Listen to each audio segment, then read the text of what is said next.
கணக்குகள் ஆகஸ்ட் 12 2026 இன்றைய தியானத்திற்கான தலைப்பு ஞானத்தோடு நோக்குதல். தியான வசனம் யூதா 22:23.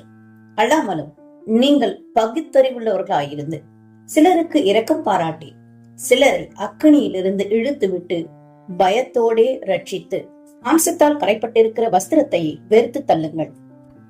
ஆத்மாவின் நிலைய அனைத்து கோணங்களிலும் அலசுவதற்கு மேய்ப்பர்களுக்கு தேவனுடைய ஞானமும் 1000 கண்களும் தேவை என்று திருச்சபை போதகர் ஜான் கிறிஸ்டாஸ்டம் எழுதுகிறார்.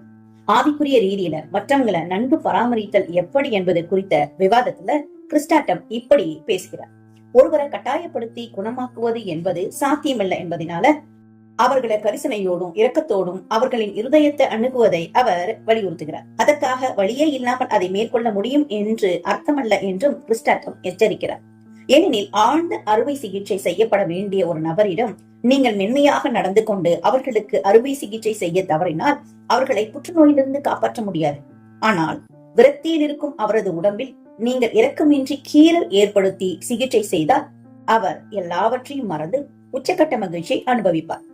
கள்ள போதகர்களால் துன்மார்க்கத்திற்குள் தள்ளப்பட்டவர்களின் நடத்தையை விவரிக்கும் யூதாவும் அதே பிரச்சனையை சந்திக்கிறார். அந்த வகையான மரண அச்சுறுத்தல்களின் போதும் யூதா கோபப்படாமல் கையாளுவதற்கே அறிவுறுத்துகிறார்.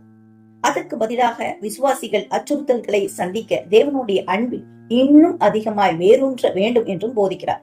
நாம் தேவனுடைய அன்பில் ஆழமாய் வேரூன்றும் போதே சரியான நேரம், தாழ்மை மற்றும் இரக்கத்தோடு மற்றவர்களுக்கு உதவி செய்யும் ஞானத்தை தேவனிடமிருந்து பெறக்கூடும்.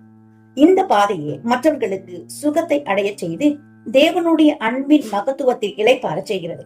நம்முடைய அச்சுறுத்தல்களை கையாளுவதற்கு முன்பு பரிசுத்த ஆவிக்குள் நாம் கட்டப்படுவது மிக அவசியம் என்று யூதா 20 அவர் எழுதுகிறார். நீங்களோ பிரியமானவர்களே, உங்கள் மகா பரிசுத்தமான விசுவாசத்தின் மேல் உங்களை உறுதிப்படுத்திக் கொண்டு பரிசுத்த ஆவிக்குள் ஜெபம் பண்ணி என்று வசனம் 20 எழுதுகிறார். கடும் துயரில் இருந்தவர்களுக்கு சிறந்த ஞானத்தோடும் இரக்கத்தோடும் உதவி செய்ய எந்த உதாரணத்தை நீங்கள் எதிர்பார்த்திருக்கிறீர்கள்? தேவனுடைய அன்பை மற்றவர்களுக்கு பிரதிபலிப்பதற்கு, அவர்களுக்கு உதவி செய்யவும், தேவைகளை சந்திப்பதற்கும் 1000 கண்களோடு அவர்களை பார்க்கும் ஞானத்தையும் இரக்கத்தையும் பெற்றுக்கொள்ள நாம் ஜெபிக்க வேண்டும். அவர் தமது மகிமையுடைய ஐஸ்வர்யத்தின்படியே நமக்கு அனுகிரகம் பண்ண வேண்டும் என்று நாம் வேண்டிக் கொள்ளுவோம்.